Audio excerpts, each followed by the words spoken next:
18 ଜୁନ 2026 ପଡ଼ୁଛି ଗୁରୁ ପୁଷ୍ୟା ଯୋଗ।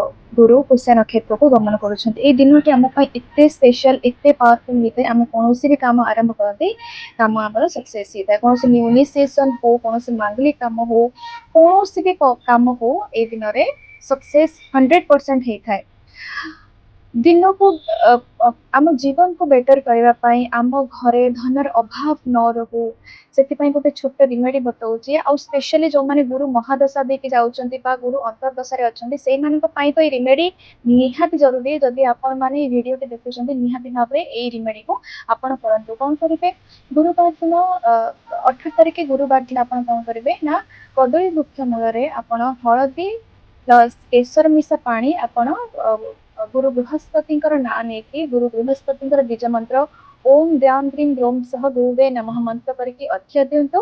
ତା ସହିତ ବୁଧବାର ଦିନ, ତା ପୂର୍ବ ଦିନ ସନ୍ଧ୍ୟାରେ, ମାନେ ବୁଧବାର ଦିନ ସନ୍ଧ୍ୟାରେ କଣ କରିବେ, ହଳଦୀ ମିଶା ପାଣି ନେଇକି ପ୍ରଥମେ ଭଗବାନ ବିଷ୍ଣୁଙ୍କର ନାଁ ନେଇକି, ଗୁରୁ ବୃହସ୍ପତିଙ୍କର ନାଁ ନେଇକି ଅର୍ଘ୍ୟ ଦେବେ। ତାପରେ କଦଳୀ ବୃକ୍ଷଙ୍କୁ ଅନୁରୋଧ କରିବେ, କାରଣ ଆପଣ ତାଙ୍କର ଚେର ନେଇକି ଆସୁଛନ୍ତି ନା, ତାଙ୍କୁ ଅନୁରୋଧ କରିବେ। ତାପରେ ଆପଣ ଗୁରୁବାର ଦିନ ରିଚୁଆଲ୍ସ କରିସାରିଲା ପରେ ଆପଣ ଅର୍ଘ୍ୟ ଦେବେ, ଧୂପ ଦୀପ ଲଗେଇବେ, ଭଗବାନ ବିଷ୍ଣୁଙ୍କର ନାରାୟଣ କବଚ ପଢନ୍ତୁ ୟା ବିଷ୍ଣୁ ସହସ୍ରନାମ ପଢିକି, ତାପରେ କଦଳୀ ବୃକ୍ଷକୁ ଗୁରୁ ବୃହସ୍ପତିଙ୍କୁ ଅନୁରୋଧ କରିକି ଆପଣ ସେଦିନ କଦଳୀ ଗଛର ଚେରକୁ ଟିକେ ଆଣିବେ। କିନ୍ତୁ ମନେ ରଖନ୍ତୁ, କୌଣସି ହାତୁଡା, ଛୁରୀ, କୌଣସି ଅସ୍ତ୍ର ବ୍ୟବହାର କରିବେନି ଯେତେବେଳେ ଆପଣ ସେ ଚେରକୁ ଆଣୁଛନ୍ତି, ନହେଲେ କାର୍ଯ୍ୟଟି ଆପଣଙ୍କର ସମ୍ପୂର୍ଣ୍ଣ ହବ ନାହିଁ।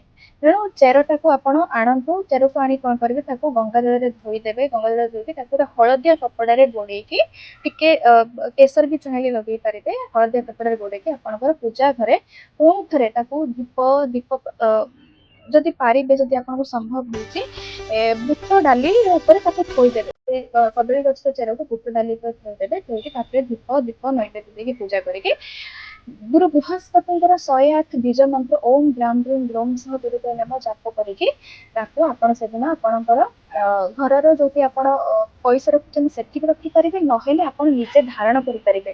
କିନ୍ତୁ ମୋର ସଜେସନ, ଯୋଉମାନେ ଗୁରୁ ମହାଦଶା ଦେଇକି ଯାଉଛନ୍ତି, ସେମାନେ ଧାରଣ କଲେ ହିଁ ବହୁତ ଭଲ ହବ। ଏଇ ଦିନ ଆପଣ ଧାରଣ କରିପାରିବେ। ନିହାତି ଭାବରେ ଏଇ ରିମେଡି ବହୁତ ଛୋଟ ରିମେଡି, କିନ୍ତୁ ବହୁତ ପାୱାରଫୁଲ ରିମେଡି। ଯୋଉମାନେ ଏତେ ଏତେ ଟଙ୍କା ଦେଇକି ପୁଫ୍ରସ୍ କିଣି ପାରୁନାହାନ୍ତି, ଏଲିଟୋପାସ୍ କିଣି ପାରୁନାହାନ୍ତି, କାରଣ ସବୁଠୁ ଦାମୀ, ଯଦି ସବୁଠୁ ଏକ୍ସପେନ୍ସିଭ ଜେମଷ୍ଟୋନ କୋଉଟା ଥାଏ, ସେ ହଉଛି ଗୁରୁଙ୍କର ଏଲିଟୋପାସ୍ ବା ପୁଫ୍ରସ୍ ଥାଏ। ଯୋଉମାନଙ୍କ ପାଇଁ ଧାତୁ ନେଇ ଆଣି ପାରୁନାହାନ୍ତି ବା ଜେମଷ୍ଟୋନ ଆଣି ପାରୁନାହାନ୍ତି, ସେମାନଙ୍କ ପାଇଁ ସବଷ୍ଟିଚ୍ୟୁଟ ହିସାବରେ ସେମାନେ କଦଳୀ ଗଛର ଚେରକୁ ଏଇ ଗୁରୁ ପୁଷ୍ୟା ଦିନ ଯଦି ଆଣିକି ବିଧିବଦ୍ଧ ଭାବେ ପୂଜା କରିକି ସେମାନେ ହାତରେ ପିନ୍ଧୁଛନ୍ତି, ବରାବର ଏଲୋଟୋପାସ୍ ବା ପୁଫ୍ରସ୍ ବରାବର ରେଜଲ୍ଟ ସେମାନଙ୍କୁ ମିଳି ହିଁ ଥାଏ।